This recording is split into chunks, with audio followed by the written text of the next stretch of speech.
اعوذ باللہ من الشیطان الرجیم بسم اللہ الرحمن الرحیم۔ علم عروض سیکھنے والے سبھی دوستوں کو خوش آمدید۔ یہ پروگرام اور چینل آپ لوگوں کے لیے ہی تیار کیا گیا ہے، اس لیے اس سے فائدہ اٹھائیں اور زیادہ سے زیادہ لوگوں تک پہنچائیں، شیئر کریں، لائک کریں، کمنٹ کریں تاکہ ہم اس سلسلے کو آگے بڑھا سکیں۔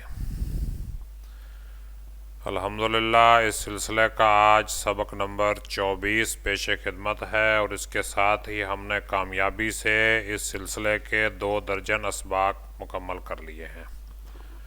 تو یہ سبق بحر ہزج پر مشتمل ہے۔ بحر ہزج کیا ہے یہ ہم آگے پڑھتے ہیں، مگر اس سے پہلے سابقہ واقفیت کی بات کرتے ہیں۔ گزشتہ سبق میں ہم مفاعیلن کے وزن کو سمجھ چکے ہیں اور اس وزن کے الفاظ و مرکبات کی مشق بھی کر چکے ہیں۔ اس سبق میں ہم مفاعیلن کی بنیاد پر بننے والی بحر ہزج کے بارے میں پڑھیں گے۔ تو بحر ہزج کے بارے میں ہم پڑھتے ہیں۔ بحر ہزج کیا ہے؟ مفاعیلن کی بنیاد پر بننے والی بحر کو بحر ہزج کہتے ہیں۔ اس سلسلے میں آج ہم بحر ہزج مسمن سالم کی بات کرتے ہیں۔ اس کے ہر مصرعے میں 4 بار مفاعیلن کو دہرایا جاتا ہے، یعنی شعر میں 8 بار مفاعیلن آتا ہے۔ بحر ہزج کا آہنگ ملاحظہ فرمائیے: مفاعیلن مفاعیلن مفاعیلن مفاعیلن، مفاعیلن مفاعیلن مفاعیلن مفاعیلن، یعنی 1 2 2 2 1 2 2 2 1 2 2 2 1 2 2 2، یعنی 1 ہجائے کوتا کے بعد 3 ہجائے بلند اور 3 ہجائے بلند کے بعد 1 ہجائے کوتا آتا ہے۔ اس بحر کے ایک مصرعے میں کل 28 آوازیں اور 16 ہجا ہوتے ہیں، جن میں سے 4 ہجائے کوتا اور 12 ہجائے بلند ہوتے ہیں۔ اب ہم ذرا اس کی تختی کرتے ہیں۔ تختی کے لیے میں نے علامہ اقبال کی بڑی مشہور و معروف غزل منتخب کی ہے کہ متاع بے بہا ہے درد و سوز آرزو مندی، مقام بندگی دے کر نہ لوں شان خداوندی، مفاعیلن مفاعیلن مفاعیلن مفاعیلن۔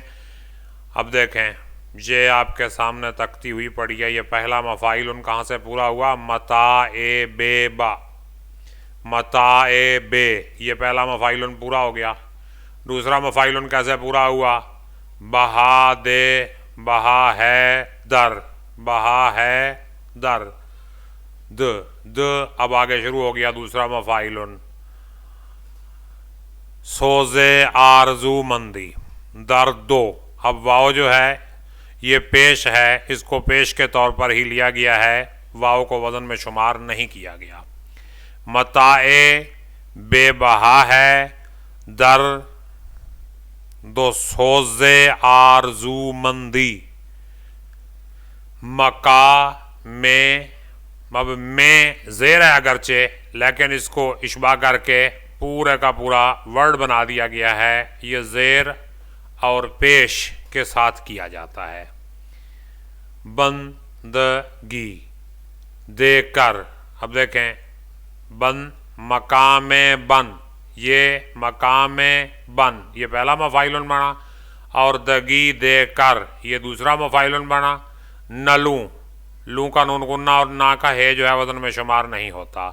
شان خداوندی، اب شان یہ زیری تھی اضافت کی، لیکن اس کو ہم نے پورے وزن کے طور پر لیا ہے۔ خداوندی یہ اور مفاعیلن آ گیا، تو یہ دیکھیے آپ کے سامنے اس کی تختی ہو چکی ہے۔ ایک اور شعر ملاحظہ فرمائیے: تیرے آزاد بندوں کی نہ یہ دنیا نہ وہ دنیا، یہاں مرنے کی پابندی وہاں جینے کی پابندی۔ تیرے آزاد بندوں کی نہ یہ دنیا نہ وہ دنیا، اب دیکھیں تیرے آزا مفاعیلن، دا بندوں کی مفاعیلن، نہ یہ دنیا مفاعیلن، نہ وہ دنیا مفاعیلن۔ اب دیکھیں تیرے آزا، پہلا مفاعیلن پورا ہو گیا، اور دا بندوں کی دوسرا مفاعیلن پورا ہو گیا، نہ یہ دنیا نہ وہ دنیا، یہ اور دو مفاعیلن پورے ہو گئے۔ اگلے مصرعے میں دیکھتے ہیں ہم، یہاں